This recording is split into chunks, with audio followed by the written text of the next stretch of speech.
मैं हूं जावेद चौधरी और अपना पसंदीदा शो देखने के लिए हमारा YouTube चैनल देखिए और बर वक्त मालूमात के लिए बेल आइकन प्रेस कीजिए।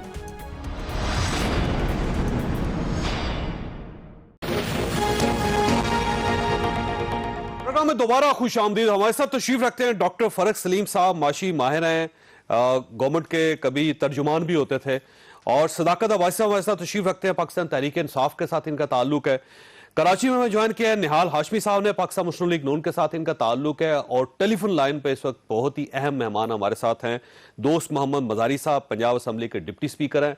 मैं सबसे पहले इनकी तारीफ करूंगा कि ये वो वाहिद शख्स हैं जिन्होंने ये बिल पास किया और पास करने के बाद अभी तक अपने मौक़िफ़ पर कायम है, नहीं तो बाकी सबका मौक़िफ़ तब्दील हो चुका है। मजारी से ये फरमाइएगा कि क्यों आप ये महसूस करते हैं कि पंजाब के एक MPA की तनख्वाह बढ़नी चाहिए? साहब अर्ज ये है, मैं थोड़ा सा आपको जरा क्लेरिफाई कर दूं। ये सिर्फ फैसला मेरा नहीं है, ये 370 members unanimously across the party board सबने पास किया है। और सिर्फ बिल मेरे लिए नहीं पास हुआ, ये सारे मेंबर्स के लिए पास हुआ है। मैं आपको थोड़ा सा जरा एक्सप्लेन कर दूं। पिछले हफ्ते ये बिल प्राइवेट मेंबर डे पे इंट्रोड्यूस हुआ था, असेंबली में आया, उसके बाद ये कंसेंट के लिए चला गया लॉ मिनिस्टर पास, प्रॉपर चैनल के थ्रू ये बिल आया हमारे असेंबली में, और ये बिल ट्यूसडे को असेंबली में पेश हुआ और यूनानिमसली कलेक्टिवली ये बिल पास हो गया। और आपने देखा इसमें किसी ने मुखालफत नहीं की। और आप अगर ये कहते हैं कि इसमें क्या जरूरत है पास होने की, मैं समझता हूँ कि इसमें काफी जरूरत है पास होने की। देखिए, हम एक सियासी लोग हैं और असेंबली के अंदर काफी लोग, तमाम लोग सियासी घरानों से ताल्लुक रखते हैं। मैं समझता हूं कि अगर आप दूसरी असेंबलियों के साथ कंपैरिजन करें, सिंध, बलूचिस्तान, खैबर पख्तूनख्वा के साथ, तो हमारे उनसे जो सैलरी पैकेज थी वो बहुत ही ज्यादा कम थी, आधे से भी ज्यादा कम थी। और प्राइवेट मेंबर डे सारे लोग खुशहाल हैं। इसमें अगर फर्ज कर लें कि आप डबल भी अपनी इनकम बढ़ा लेंगे तब भी कोई खास फर्क नहीं पड़ेगा, क्योंकि आप लोग बड़े अमीर लोग हैं। तो एक अगर 83,000 रुपए ले रहे थे, अब उसकी जगह आप 1,92,000 रुपए भी ले लेंगे तो कोई बहुत बड़ा कमाल नहीं होगा। साहब, आप मेरी बात ना करें। अब तमाम मेंबर्स बराबर नहीं होते। ऐसे कई मेंबर्स ऐसे भी हैं जिनकी पोजीशन मुझे पता है और जिनका मैं बताना नहीं चाहता। ये उनके लिए भी हो सकता है, सिर्फ मेरे लिए नहीं है। बहुत से लोग हैं जो हमारी असेंबली में जिनको जरूरत भी नहीं है पे की, और अल्लाह का शुक्र है कि वफाक की तरफ से जो इंटरवेंशन है, जो वजीर साहब की ट्वीट है, उसके बाद ज़ाहिर रिवर्स हो रही है सारी चीजें, गवर्नर साहब ने ये बिल होल्ड कर लिया है, तो अब भी आपका यही मौकफ है कि इस बिल को पास होना चाहिए और हर सूरत लोगों की तनख्वाह में इजाफा होना चाहिए? बिल्कुल होना चाहिए, और इसमें कोई गलत बात नहीं है। वो गलत बात इसलिए नहीं है कि मैं आपको थोड़ा सा जरा एक्सप्लेन कर दूं कि MPA और MNA they are legislators. MPA MNA की जो ग्रेड है दैट इज 22 ग्रेड के बराबर। और अगर आप समझते हैं कि 22 ग्रेड के, and that is equal to major general army के, अगर आप समझते हैं कि उसके बराबर हमें पर्क्स एंड प्रिविलेज और सैलरीज मिल रही हैं तो ठीक है। और अगर आप ये भी समझते हैं कि जो हमारा पुराना पैकेज था उसमें MPs का, लाहौर शहर के अंदर बहुत से MPs बाहर से आते हैं, किसी का यहाँ पे घर भी नहीं होता, यहाँ पे आकर वो कोई दोस्त की तरफ रहता है, कोई किसी ने सरकारी घर लिया हुआ है, कोई रेंट की जगह पे रहता है, और आप समझते हैं कि उसमें गुजारा हो सकता है, तो आप खुद देख लें इस चीज को, खुद गवाह बने। मैं समझता हूँ कि इसमें गुजारा नहीं हो सकता उनका। उनके यहाँ पे की तरफ से इंटरवेंशन हुई है सर। डिप्टी स्पीकर है, 18वीं तरमीम के बाद आपकी असेंबली खुद मुख्तार है, आप कोई भी फैसला कर सकते हैं, वफाक आपको डायरेक्शन नहीं दे सकता। ये जो डायरेक्शन प्राइम मिनिस्टर साहब की तरफ से आई है, आप इसकी कानूनी तौर पे कहां इसकी हैसियत रखते हैं? चौधरी साहब, मुझे थोड़ा सा जरा एक्सप्लेन करने दें। जैसे कि मैं आपको बता रहा था कि यहाँ बहुत से MPs बहुत दूर दराज एरिया से आते हैं, और बहुत से लोगों का यहाँ पे लाहौर में रहने की जगह ही नहीं। देन अगेन उनके लोग यहाँ पे जो आते हैं उनको एंटरटेन करने के लिए, एटलीस्ट हम 80 लोग हैं, हमारे लोग यहाँ पे आते हैं, उनके खाने का पूछना पड़ता है, उनके रिहाइश का पूछना पड़ता है, उनको एंटरटेन करना पड़ता है। और वो भी गरीब अवाम है पाकिस्तान की, वो भी पंजाब की गरीब अवाम है जो यहाँ पे आती है, और वो हमारे आसरे पे यहाँ पे आती है। और हमारे आसरे पे जब हमें एक अच्छी सैलरी मिलेगी, एक अच्छा पैकेज मिलेगा, हम उनको एंटरटेन कर सकेंगे। मतलब मैं अपनी बात नहीं करता और अपने जैसे कई लोगों की बात नहीं करता, लेकिन कुछ ऐसे लोग हैं हमारे एमपीएस, उन बेचारों देखिए, बात आपकी बहुत अच्छी है कि आपका मौका बड़ा क्लियर है। आप अगर मगर नहीं कर रहे मजारी साहब, मैं पहले आपको अप्रिशिएट मैं ना अगर करता ना मगर मैं दोबारा अप्रिशिएट करता हूं कि कम से कम आपका मौकफ क्लियर है। ऐसा ये फरमाइएगा, आप इस मामले में अकेले हैं या बाकी अरकान भी आपके साथ हैं और आप प्राइम मिनिस्टर साहब को कन्विंस करने की कोशिश करेंगे? देखिए जी, ये मुझे आज सुबह ही जब मैं असेंबली जा रहा था, मुझे पता लगा कि प्राइम मिनिस्टर साहब ने ट्वीट किया और उन्होंने इस चीज में इंटरवीन किया और उन्होंने चौधरी साहब को, गवर्नर साहब को रोक दिया कि जी आप इस चीज को रिव्यू करें और इस चीज को रिव्यू के लिए असेंबली में भेजें। और मैं समझता हूं कि अगर रिव्यू के लिए असेंबली में आएगी, हम उसको रिव्यू करेंगे और रिव्यू करके हम तमाम पार्टीज यूनानिमस एक डिसीजन लिया है, उसके बाद डिसीजन होकर दोबारा चला जाएगा गवर्नर साहब के पास। It's very simple. लेकिन सर ये रिव्यू कैसे होगा सर, क्योंकि पूरी असेंबली ने मुत्तफिका पास किया है, तो जब एक मुत्तफिका तौर पे पास कानून है, उसको रिवीजन का क्या मतलब होगा उसका? बट गवर्नर साहब के पास, गवर्नर साहब अपने पावर्स यूज कर सकते हैं constitutionally and he can send it back to the assembly and assembly will review it and we can send it back. और फिर भी अगर इस चीज पे कोई गवर्नर साहब की तरफ से कोई नहीं आती कंसर्न या कोई वो नहीं होता, तो मेरा ख्याल it would be part of the assembly act. तो फिर आप दोबारा पास करवाएंगे इसको?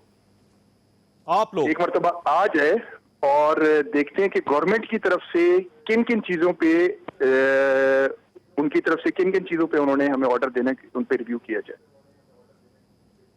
ठीक हो गया। अच्छा, ये सदाकत साहब ये फरमाइएगा सर, ये तो 4 दिन का इशू है और रोज मीडिया दिखाता रहा, बताता रहा। ये प्राइम मिनिस्टर साहब को सर 4 दिन बाद जब ये पास हो गया और फाइनल मंजूरी के लिए गवर्नर के पास पहुंच गया, तो अचानक आपको कैसे याद आया कि ये गलत बिल पास हो गया?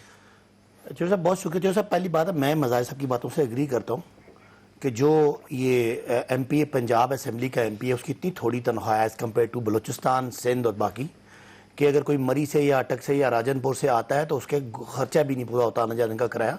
लिहाजा ये तो ज़रूरी है कि आपका लेजिस्लेटर जो है, मिसाल तो मैं अगर 1,37,000 वोट लेके 8,30,000 लोगों का मैं ऊपर मैं MNA हूँ, मैंने लोगों को एंटरटेन करना है, उनको उनके काम कराने हैं जाके, तो मुझे तो इतनी तनख्वाह हो कि मुझे घर की, अपने बच्चों की फीस की और घर के किराए की फिक्र ना हो। अगर मैं पंजाब असेंबली ठीक फैसला किया। मैं समझता हूँ कि पंजाब असेंबली की जो ये माइंड सेट है, ये बिल्कुल ठीक है, लेकिन इस वक्त टाइम नहीं था।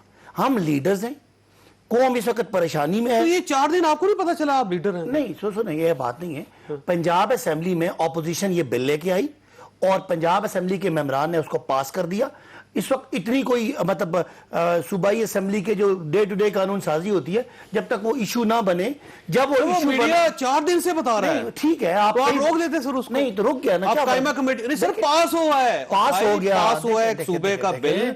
हम सब उस बिल को नहीं रोक सकता। देखिए, दो बातें। पहली बात कि मैं समझता हूं कि उनका ये हक बनता है कि वो जरूर उनको पैसे मिलने चाहिए जो उनके सेटिस्फेक्शन हो, लेकिन अगर इस वक्त हमारी हुकूमत एक कफायतशारी की मुहिम में है और हम लोगों से कह रहे हैं कड़वी गोली खाएं, हमारे MNA MPA कड़वी गोली खाने के लिए तैयार नहीं है, ये ज्यादती वाली बात है।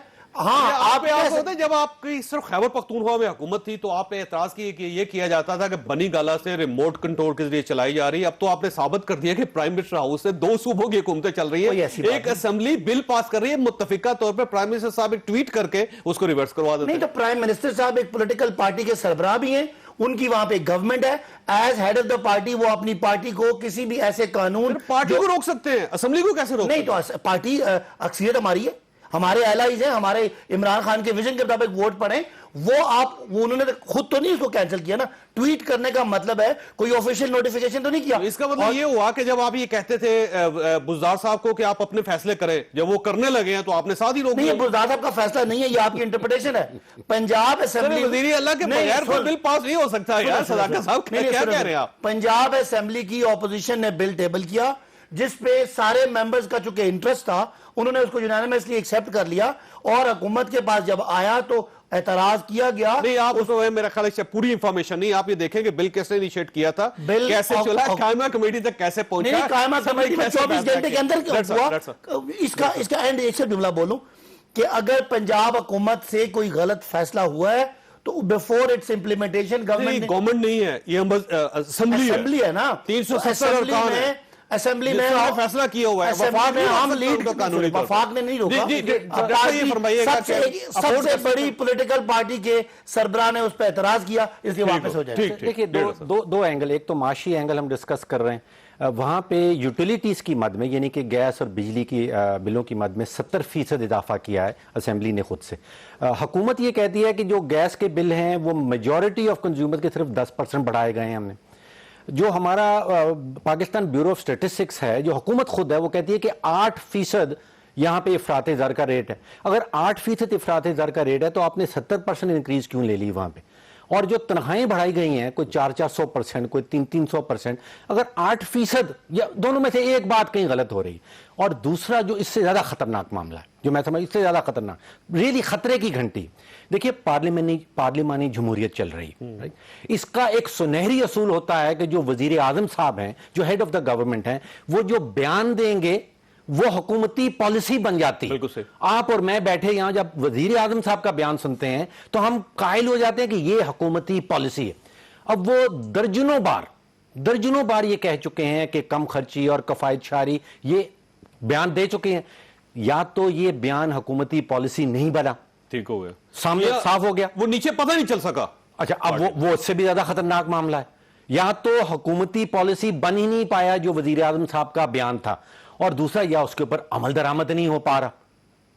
दोनों बड़ी खतरनाक। अब ये तो खुल के सामने आ गया।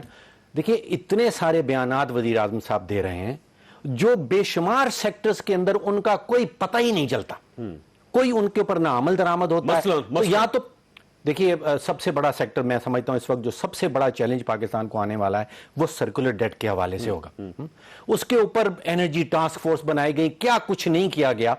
1.1 खरब रुपए का वो सर्कुलर डेट था जब हमें पावर डिवीजन ने अगस्त में, जब पीटीआई की हुकूमत बनी है, अगस्त में उन्होंने कहा कि 1.1 खरब रुपए। आज वो 1.5 खरब पे पहुंच गया है। इतनी मेहनत उसके ऊपर, देखिए पूरी की पूरी मईशत की जो इमारत आपने बनानी है उसके नीचे होगा आपका पावर सेक्टर। ये बिल पेश होना चाहिए था या नहीं होना चाहिए था? पंजाब असेंबली में पास होना चाहिए था या नहीं होना चाहिए? देखिए एक तो दुनिया में असूल ये बनता है कि अगर एक असेंबली अपने मफाद में कोई बिल पास कर रही है तो वो लागू उस असेंबली के ऊपर नहीं किया जाता। ये कई असेंबलियों में दुनिया में एक कानून बना है कि अगर आपने पास कर दिया तो ये अगली असेंबली जो आएगा उसके ऊपर ये लागू होगा। आप अपने मफाद में खुद ही काम करते चले जा रहे हैं। यानी कि यहाँ पे मेरा ख्याल है स्पीकर की जो सैलरी है कोई 440% बढ़ गई है। डिप्टी स्पीकर की जो मेरे पास फिगर्स आई हैं वो तकरीबन कोई 430% बढ़ गई है। एमपीए की 344% बढ़ गई।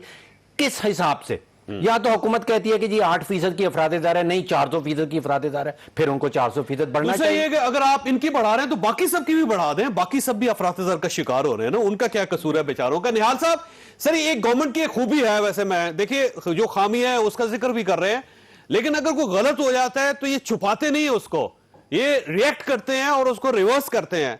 आपकी गवर्नमेंटों में ये बात नहीं थी। बिस्मिल्लाहिर्रहमानिर्रहीम। चौधरी साहब, रियासत आवाज नहीं आ रही है,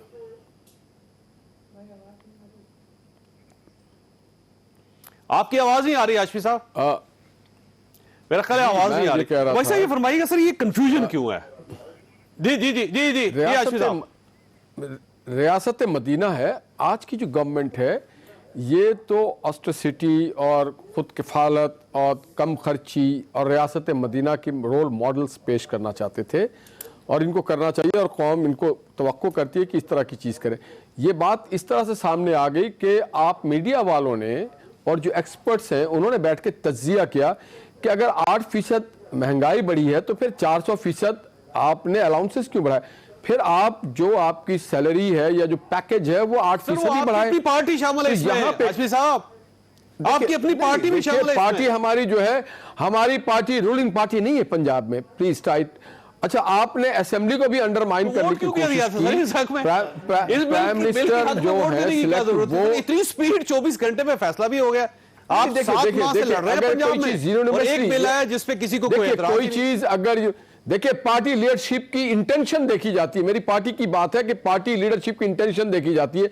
बात दरअसल यह है कि जब तक शहबाज शरीफ साहब थे तो उन्होंने जरूर बढ़ाए वो अखराजात तालीम के मद में बढ़े, वो अखराजात हेल्थ के मद में बढ़े, वो अखराजात सड़कों के मद में बढ़े, वो अखराजात जो है वो इंफ्रास्ट्रक्चर को डेवलप करने के लिए बढ़े, अपनी जात पे नहीं बढ़ाए गए। अपने ये बताएं, जो अगर ये बिल पास हो जाता है तो आपके एमपीएस को फायदा नहीं होगा सर, या फिर ये है कि वो एमपीएस जो पहले हयात है उनको मेडिकल की फैसिलिटी नहीं मिलेगी और वो चीफ मिनिस्टर जो माजी में थे उनको फोर्थ तमाम पाकिस्तान के देखिए ना ये सारी चीजें करते, ये सारी चीजें डुप्लीकेशन कर रहे हैं। बात सारी ये है कि अब ये हेल्थ कार्ड पे आ गए थे। हेल्थ कार्ड इससे पहले प्राइम मिनिस्टर नवाज शरीफ साहब, शहबाज शरीफ साहब भेज चुके थे। पूरे पाकिस्तान में इसको मरियम नवाज ने इंट्रोड्यूस करवा दिया था। हयात अगर बाजी में जाए इनका भी हयात वाली अगर बात है तो पाकिस्तान के लोग आपकी पार्टी हम खुशामदीद कहेंगे। आप पाकिस्तान के तमाम मजदूरों को ताहयात ये फैसिलिटी दें, पाकिस्तान के तमाम स्कूल के टीचर्स को दें, पाकिस्तान के डॉक्टर्स को दें, पाकिस्तान के इंजीनियर्स को दे के, पाकिस्तान के दर्सगाहों को दें, हमें कोई एतराज नहीं। अगर आप ताहयात हमारे टीचर्स को, मजदूरों को, किसानों को ये सारी फैसिलिटीज देंगे। अप्रिशिएट तो करें कि एक फैसला एक असेंबली से गलत हुआ जिसमें आपकी पार्टी भी शामिल, पाकिस्तान पीपल्स पार्टी भी शामिल, काफ लीग भी शामिल और साथ जमात इस्लामी का एक रुकन वो भी शामिल और पीटीआई भी शामिल। तो जब ये फैसला गलत हो गया तो जिम्मेदारी है लीडर ऑफ द हाउस, ये जिम्मेदारी लीडर ऑफ द हाउस की है, ये जिम्मेदारी कायमा कमेटी की है, ये जिम्मेदारी उन साहब की है जो प्रिजाइड कर रहे थे असेंबली, वो इसको देखते। जो कायमा कमेटी के चेयरमैन थे उनकी जिम्मेदारी थी, जब बिल पेश हो रहा था कायमा कमेटी के पास जाता है, उसकी वेट होती है, उसके नोक पलक। उन्होंने तो कहा कि हमने गवर्नमेंट को भेजा था, दोबारा उन्होंने ओके कर दिया। ठीक हो गया। वैसे सदाकत साहब आपके पास सवाल छोड़ के मैं ब्रेक लूंगा। ये जो प्राइम मिनिस्टर सर, ये जो वजीर आला साहब है उस्मान बुजदार साहब, उनके बारे में का ख्याल था बड़े सादा है। वो इतने सादा हैं कि उन्होंने फैसला कर लिया, फैसला करवा दिया कि 6 महीने भी अगर कोई चीफ मिनिस्टर रहा है तो ताहयात उसको स्टॉप भी मिलेगा, उसको गाड़ी भी मिलेगी और उसको घर भी मिलेगा। तो सर आप इस आदमी को सादा कहते हैं। एक छोटी सी ब्रेक के बाद दोबारा हाजिर होते।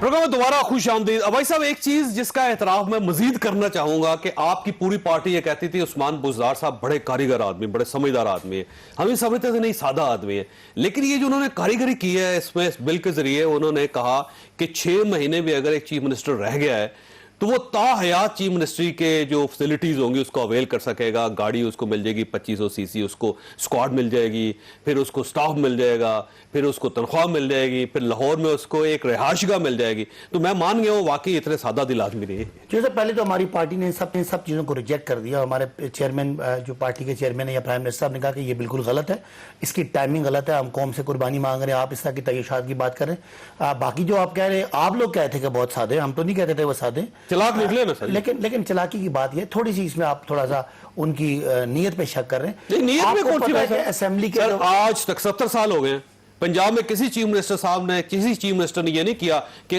पीछे से भी जितने चीफ मिनिस्टर्स हैं उनको भी रिहाइश कर। ठीक है ना, ये इस बात को वापस कर दिया गया, वापस पार्टी ने स्टैंड ले लिया। इसमें पता नहीं आप सारा रुख अपने बुजदार साहब, आप पीएमएलएन को कुछ नहीं कह रहे, पीपल्स पार्टी को कुछ नहीं कह रहे, ये तो यूनानिमस हुआ है ना बिल। तो वो बात आपकी ठीक है कि जो ये इसमें आप वजीर कानून को तो कह सकते हैं, वो जब मतलब कानून बनता है उनको इन्वॉल्वमेंट होती है। वजीर आला बहुत मसरूफ होते हैं, शायद असेंबली की उनको कार्रवाई की रिपोर्ट ना हो, लेकिन उन्होंने भी इसका सपोर्ट किया, पार्टी ने भी स्टैंड ले लिया। लेकिन सर आपको जागना पड़ेगा कि जैसे वजीर साहब ने फरमा दिया था डॉलर बढ़ गए, मुझे पता नहीं चला, मुझे टेलीविजन से पता चला। इस मामले में तो टेलीविजन आपको बताता रहा कि सर ये हो रहा है, इसका मतलब ये हुआ कि वजीर साहब टीवी में नहीं देख रहे। नहीं, अगर वजीर आजम साहब ने जो तब कल करना था आज हो गया तो फर्क कोई नहीं पड़ा।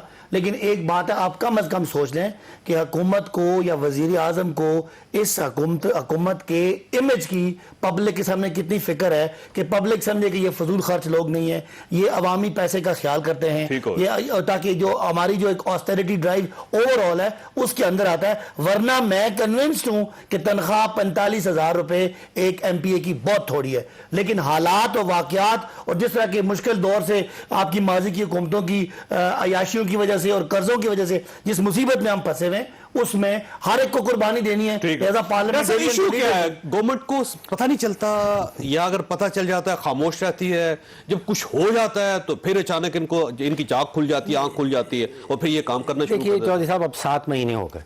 पहले 3 महीने ये बयानिया के पीएमएलएन बहुत कर्जा जात दे गई है, वो दुरुस्त भी है, लोग खरीद भी लेते हैं उसको।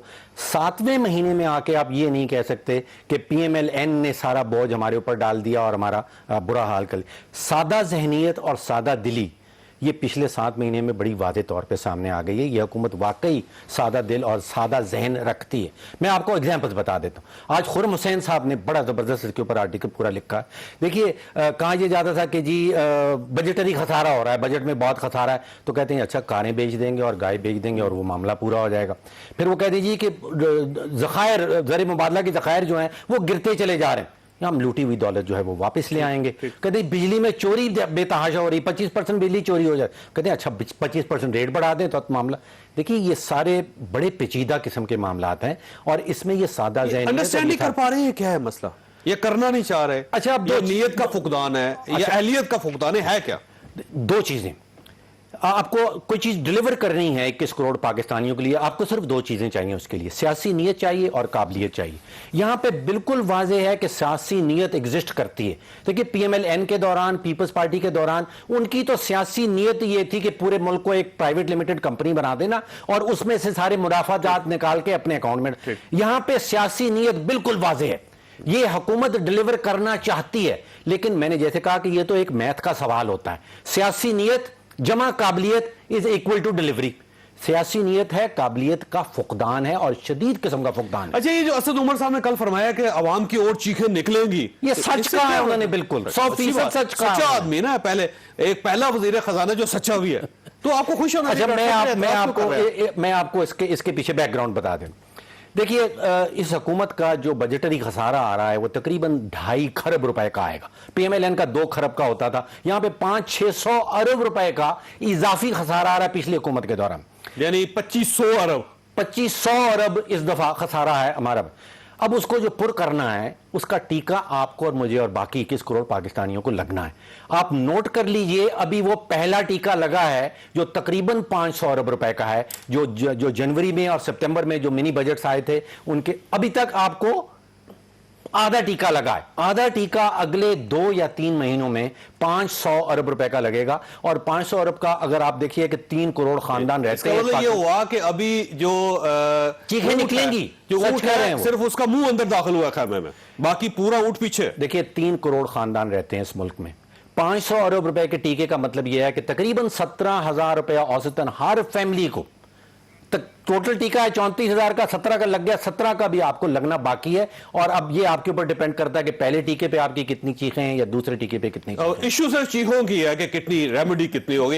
निहाल हाशमी साहब, एक चीज है कि कम से कम नीयत का आपको इन्हें क्रेडिट देना पड़ेगा और ये हर आदमी ये समझता है कि वाकई वजीर आजम है, उनकी टीम है, ये कुछ करना चाहते हैं और इनके खिलाफ कोई करप्शन का केस भी अभी तक सामने नहीं आया।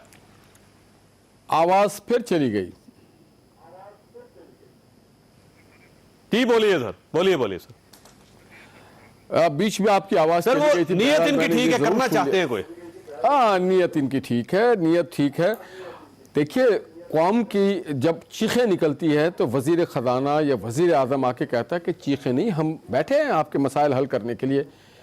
अभी फ़ारूक सलीम साहब के लिए बड़ा एहतराम है, उन्होंने कहा लिमिटेड कंपनी, बड़े एहतराम के साथ कहूँगा कि उस लिमिटेड कंपनी ने जो लोन लिया वो आप बजट में उठा के देख लें किस मद में लगाया। पहली बार आपके मुल्क में जो पावर सेक्टर था जिसके वजह से आपकी मईशत बैठ गई थी, उस पावर सेक्टर को 5 साल के अंदर उस मुकाम तक पहुंचा दिया कि आज आपके पास पावर सेक्टर की कोई क्राइसिस नहीं है।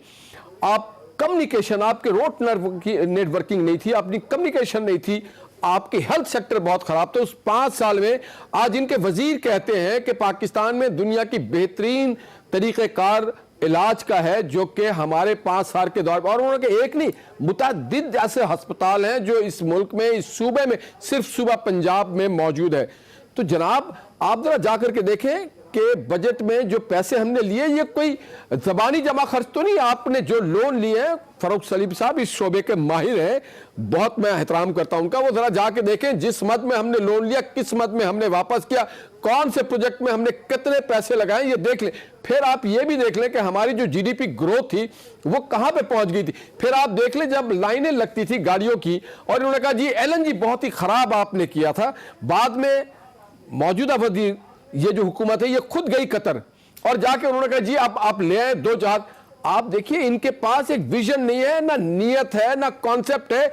ये 50 लेकिन लाख एक मकानों की बुरी बात खबर कर भी रहे है हैं। आज के यूई ने जो हमें उधार तेल देना था, पेट्रोल देना था, वो नहीं दे रहा।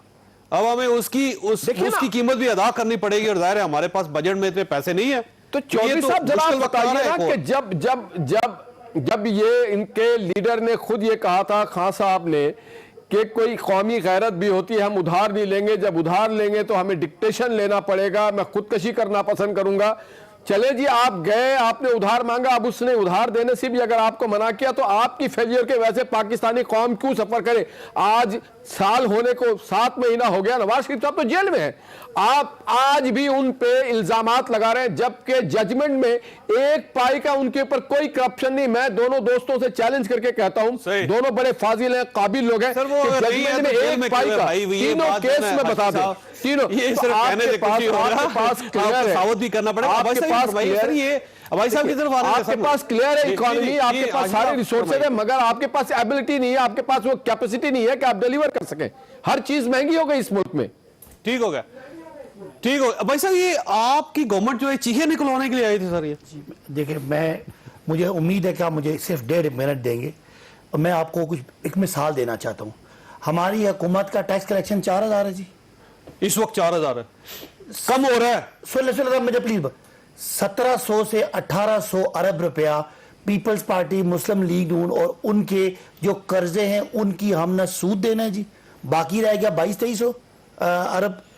PIA खसारे में, रेलवे खसारे में, बिजली खसारे में, गैस खसारे में, तो पहली बार तो खसारे में नहीं, गुज़श्ता 22 साल ठीक कर लेना सर। ये तो आप देखें ना, तो ठीक करने के लिए आए ना, तो साहब, ठीक करें ना सर, या बेच रहे आपने भी बात की, इन्होंने भी की, मैं सिर्फ कौम के सामने रखना चाह रहा हूँ। अब आप ये भी 4,000 कह रहे में हैं से कि PSL भी आपने 1700 मियां साहब के लिए निकल गया, भी आप लेके आए। कर्जे की वो तो मुल्क का कर्जा है ना सर, मुल्क दे रहा ना यार। 6,000 से 30,000 कर्जा इन्होंने 10 सालों में चढ़ाया। जरा सुन लेना बात। अब इन्होंने अगर मैं चौधरी साहब ये हंस रहे हैं, ये ज्यादतियों की, मुझे 7 महीने में कितना चढ़ गया वो देख ले। वही तो बता रहा हूं क्यों चढ़ गया। 1700 वो निकल गया, कर्जों की कुछ हमने किस्तें भी देनी है, ये जो मैंने इदारे गिनाए इनके नुकसान भी है, आपने मुलाजमों को तनख्वाह भी देनी है, आपने फौज को तनख्वाह भी देनी है, आपने सारा कुछ करना है, तो क्या वो कर्जे बढ़ेंगे नहीं? क्या वो मुल्क पे जो आप कह रहे हैं वो कर्जे? आप एक चीज डॉक्टर साहब बता दें, जो फजूलियात इस हुकूमत ने की हो, गलत पैसा लगाया हो, ये शायद का खान अब्बासी BMW और मर्सिडीज मंगवा रहे, ये इनके कुत्ते और बिल्ले आ रहे इसके लिए, प्राइम मिनिस्टर के लिए, ये बड़े बड़े महल तामीर हो रहे।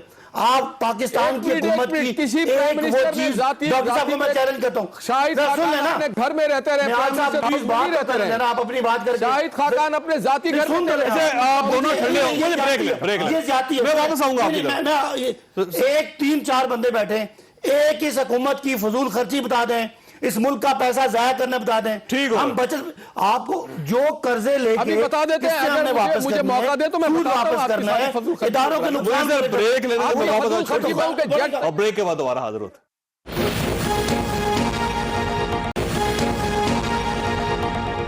प्रोग्राम में दोबारा खुश आमदीद। निहाल हाशमी साहब, ये अब्बासी साहब का ये कहना है और बड़ी हद तक बात इनकी दुरुस्त भी है कि पिछले 7 माह में गवर्नमेंट ने कोई ऐसा काम नहीं किया कि जिससे पैसा जाया हो रहा हो पाकिस्तान का। तो सर, ये बचाने की कोशिश तो कर रहे हैं खजाने को। बड़े अदब के साथ अब्बासी साहब से अर्ज करूंगा, शायद वो बड़े अच्छे आदमी, इनको वो डेलीगेशन में जाने नहीं मिल पाया। प्राइम मिनिस्टर जो इनके हैं, जो इनके लीडर हैं, उन्होंने कहा था कि मैं प्राइवेट जेट में नहीं जाऊंगा, मैं तो कमर्शियल में जाऊंगा, कमर्शियल फ्लाइट्स में। 8 दौरे कर चुके, सब में वो प्राइवेट जेट लेके जाते रहे, उसके अखराजात आप एक तरफ देख लें। देखिए इनके कॉल फेल का तादाद और अखराजात छोटी सी, फाइनेंस मिनिस्टर, फॉरेन मिनिस्टर के दौरे देख लें, फवाद साहब जब लंदन जाते हैं उनके दौरे देख लें, और फिर पेशावर मेट्रो जिस पे ये बड़ी बातें कर रहे थे, जो 30 अरब बिलियन में ये बना रहे थे, आज पेशावर मेट्रो ना सिर्फ बन नहीं सका है, इनकी नाअहली के वजह से उसके कॉस्ट बढ़ते चले जा रहे हैं। फिर इनके आप प्रोटोकॉल्स देख लें कि इनके प्रोटोकॉल्स किस लेवल पे जा रहे हैं।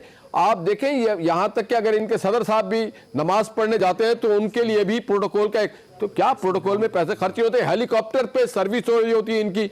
आप हेलीकॉप्टर में यह भी कह रहे थे शाहिद साहब की बात, शाहिद साहब तो अपने जाती इनके हेलीकॉप्टर में इनका टाइगर, इनका जो कुत्ता है वो सफर किया करता है। तो क्या बातें कर रहे हैं, और फिर इनके पास इस तरह की कोई विजन ही नहीं है कि किस तरह से इकोनॉमी को हेलीकॉप्टर आ रहा है, कुत्ता भी आ जाएगा तो क्या फर्क पड़ेगा सर उसमें? आज ये जाती है सर हुक्मरानों का काम लोगों की चीखें निकालना नहीं है। नवाज शरीफ के दौर में लोगों की चीखें नहीं, महंगाई 5 साल 1 पैसा नहीं बढ़ी। पाकिस्तान का रिकॉर्ड है, मैं चैलेंज करके कहता हूं, जब से नवाज शरीफ साहब की हुकूमत आई 1 पाई का महंगाई रिकॉर्ड की बात कर रहा हूं मैं आपको। और हमने 18 अरब रुपया इनको छोड़ा था खजाने में। निहाल साहब, मैं आपको चैलेंज करता हूं, मत में खर्च किया इन्होंने। जरा सुन लेना, पहले 6 महीने जो मुस्लिम लीग नून की महंगाई की शरह जिससे बढ़ी वो 6% जिस पहले 6 महीने पीपल्स पार्टी से बढ़ी, पीटीआई के पहले 6 महीने में इन 2 से कम बढ़ी है। ये मैं आपको चैलेंज करता हूं। नंबर 1, जितनी बातें आपने की, ये जहाज पे बैठे हैं, हेलीकॉप्टर, हम कौम के इक्तिसादी इशूज की बात कर रहे हैं भाईजान। मैं 1100 अरब के नुकसान की बात कर रहा हूं जो बिजली में है, 150 अरब के नुकसान की बात कर रहा हूं जो मियां साहब गैस में छोड़ के गए। आपका करंट अकाउंट का खसारा मियां साहब पर शुक्रिया अदा करें कि LNG का कॉन्ट्रैक्ट करके गए। इस मुल्क के जा रहे थे। हमने अब तो रुक जाने चाहिए भाई साहब। रुके सुन ले, खबर सुन ले। 17% आपका करंट अकाउंट का खसारा इस हुकूमत ने कम किया, 17% कम किया। अब्बासी साहब, लोग दुनिया हंसती है आपकी हुकूमत की इक़्तिसादी पॉलिसी पे, तिजारती पॉलिसी पे पूरी दुनिया में आज मजाक उड़ाया जा रहा है, लोग हंस रहे हैं आपके ऊपर। रुकिएगा आजमी साहब, आप अपनी बारी पे भी बोलते हैं, हमारी पे भी बोल रहे हैं। चले 3 हकायक सिर्फ आपके सामने। पहली हकीकत यह है कि जो आग लगाई गई पाकिस्तान में, बिजली के सेक्टर के अंदर हो, स्टील मिल के अंदर हो, PIA के अंदर हो, वो PMLN और पीपल्स पार्टी के दौर में लगाई गई। ठीक। जो वोट डाला PTI के हक में, इमरान खान साहब के हक में, वो इसलिए डाला गया कि ये लोग आके उस आग को बुझाएंगे। ठीक है, मैं कहता हूं बेशतर सेक्टर्स में वो आग बुझाने की बजाय आग और भड़काई जा रही। मसलन मैं आपको 2 हकीकत, देखिए 5 साल पीपल्स पार्टी के आप देख लीजिए, 2013 से 2008 से 2013 तक करेक्ट कर दूंगा, PIA में हमारे दौर में कोई भर्ती नहीं हुई। 5 अरब रुपया इजाफा, 16 जहाज से हमने 40 जहाज रुपया पीपल्स पार्टी के दौरान लिया जा रहा था। PMLN के दौरान 7.7 रोजाना की फिगर। ठीक, आज ये फिगर 14 अरब पे है। एक देखिए जो लुबे लुबाब है, खर्ची एक बता दे, जो लुबे नुकसान भी तो है भाई, फजूल खर्ची है ना, तो वो तो ऑनगोइंग। देखिए लुबे लुबाब आपकी सारी मईशत का वो निकलना है कौमी कर्जे के ऊपर। आपकी सारी बिजली में क्या पॉलिसी है, स्टील मिल में क्या पॉलिसी है, PIA में क्या, ये आप एक फिगर पकड़ लें, कौमी कर्जाजात किस तरह बढ़ रहे हैं, आपकी सारी पॉलिसी वहां आ जाएंगी। देखिए 550 मिलियन डॉलर महाना लिया जा रहा था पीपल्स पार्टी के दौरान, और मैं समझता था कि इतना ज्यादा कर्जा कौन उतारेगा। पिछले 7 महीने में औसतन 800 मिलियन डॉलर बैरूनी कर्जा लिया जा रहा है महीने का। देखिए पिछले 7 महीनों में 5.7 अरब डॉलर। कौन उतारेगा डॉक्टर साहब? ये आग जिनकी चीखें निकाल रहे हैं। PMLN के दौरान 1 अरब रुपए का इजाफी गर्दशी कर्जा इकट्ठा हो रहा था, 1 अरब रुपए का। अभी जो हमें बताया गया कि 260 अरब 137 दिन, 137 डेज PTI के जो गुजरे हैं, इन्होंने इजाफी ये पावर डिवीजन की फिगर्स हैं, ये मेरी फिगर्स नहीं आ रही। 260 अरब अगर आप डिवाइड कर लें तो 2 अरब रुपया रोजाना इजाफी गर्दिशी कर्जा आ रहा है। ये इन कर्जाजात की वजह से, क्योंकि इस्लाहात नहीं आई। आवाम के लिए कोई बेहतरी भी है? आवाम को 500 बिलियन का मजीद टीका लगना है, ये बेहतरी हो रही है उनके लिए। देखिए जब तक इस्लाहात नहीं लाएंगे, बिजली के सेक्टर में इस्लाहात नहीं आएंगी, गैस के सेक्टर में इस्लाहात नहीं आएंगी, ये आग मजीद भड़केगी। हम PTI को लेके आए थे ये आग बुझाने के लिए, वो काम करना चाहते हैं। मैं अभी भी आई एम कन्विंस के डॉक्टर साहब देखिए, प्राइम मिनिस्टर साहब करना चाहते हैं, लेकिन ये जो है कि स्टील मिल जो है, 2 वुजरा जो वो स्टील मिल को वाइंड अप भी नहीं होने दे रहे, तो सर ये मेरा ख्याल है प्राइम मिनिस्टर साहब को अपने वुजरा को भी कंट्रोल करना पड़ेगा, तब जाके मामला ठीक होंगे। अच्छा, ये भी फैसला आप खुद कर लीजिएगा। अल्लाह ताला आप और आपके अहले खाना को किसी मुसीबत से महफूज रखे। अल्लाह हाफिज। मैं हूं जावेद चौधरी, और अपना पसंदीदा शो देखने के लिए हमारा YouTube चैनल देखिए और बर वक्त मालूमात के लिए बेल आइकन प्रेस कीजिए।